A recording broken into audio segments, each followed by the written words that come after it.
What's up guys, Cord Gamer here, and today, before I begin, just want to give a quick little heads up.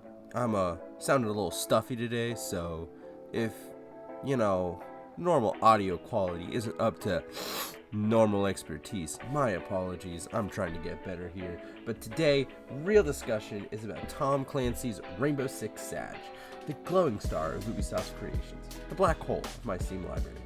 This first-person team-based tactical shooter has morphed and changed from its humble roots from a realistic SWAT team simulator to a sci-fi-esque futuristic tac shooter. After 6 years of updates, it arises to be one of the most popular esports games on the market. What else can you expect? The real question for today, though, is it even worth trying out in 2021? If you're new to the channel and haven't subscribed, please consider doing so, as I come out with videos every Monday covering a variety of gaming content. Nevertheless, let's get right into it. The Tom Clancy series is a long-running series with an emphasis on creating realistic tactical situations for players to navigate through. This emphasis on realism permeates through everything from gun choices to map design. All the maps in this game are elongated buildings with bombs in them. All players are divided into two different teams, an attacking team and a defending team.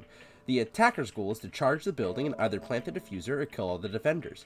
The defenders are trying to either kill all the attackers, waste time till the clock runs out, or if the attackers plant the diffuser, defuse the diffuser before the time runs out.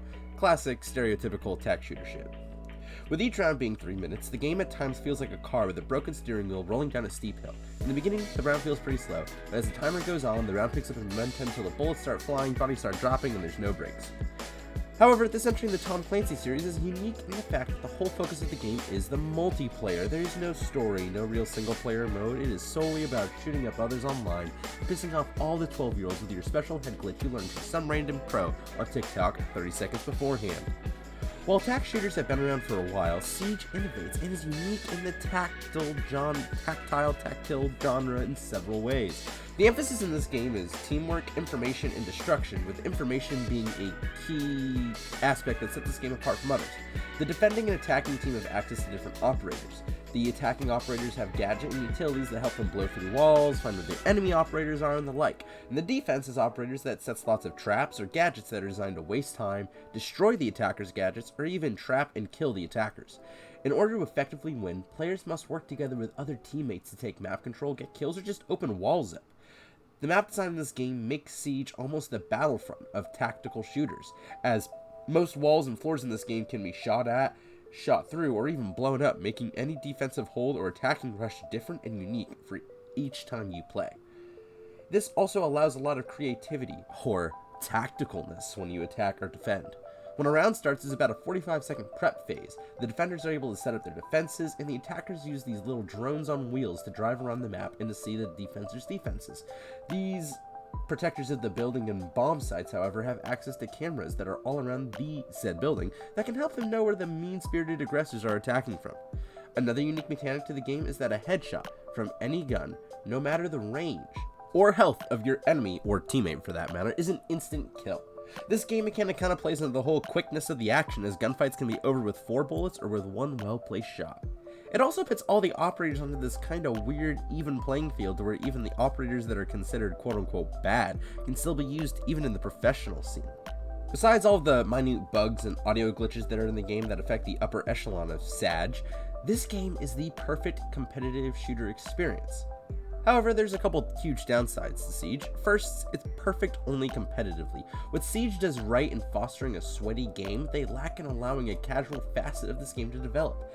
Every once in a while, they will throw a very silly and casual game mode at us, such as Rainbow is Magic, Doctor's Curse, Showdown, or the Grand Larceny. All of these game modes were fun as fuck, creative as hell, but I was only allowed to play them during a 2-week period, and that's it. All of Ubisoft's time, energy, and creativity was just used for a 2-week period. Siege is an amazing game with some of the best and most unique FPS mechanics out there. I think Ubisoft should put in some sort of rotation for their seasonal events, have a mode a month, and maybe even develop a few more to keep the rotation fresh. Not only will this help player retention, but it'll also just be something fun to do after I've pub stomped enough 12-year-olds or gotten wrecked and pissed off with the game. Talking about getting pissed off of the game, another serious issue with Siege is the cheating epidemic. From stream snipers to wall hack users, this is an aspect that almost everyone deals with on a seemingly common basis. While I'm not a big enough streamer to deal with stream sniping, although you could change that _score gamer on Twitch, come follow me, have fun there, I do have to deal with cheaters and Ubisoft's awful MMR rollback system. See, what happens is that when a cheater is found, all that player's ranked matches for that season are invalidated. So, in a hypothetical, a player who gets bored at near the end of a season, installs some hacks, and gets caught, all of his games from that moment beforehand to the beginning of the season are invalidated, even though those rounds were perfectly legit. So basically the TLDR version is, if you win a game with a cheater, or with a person that will be a cheater in the future, you are punished and you will lose that MMR. And I just don't think that's fair at all. It honestly discouraged me from playing Siege for a while. And finally, the biggest setback to Siege at the moment is new content, specifically maps. I have been playing Siege for about 2.5 years.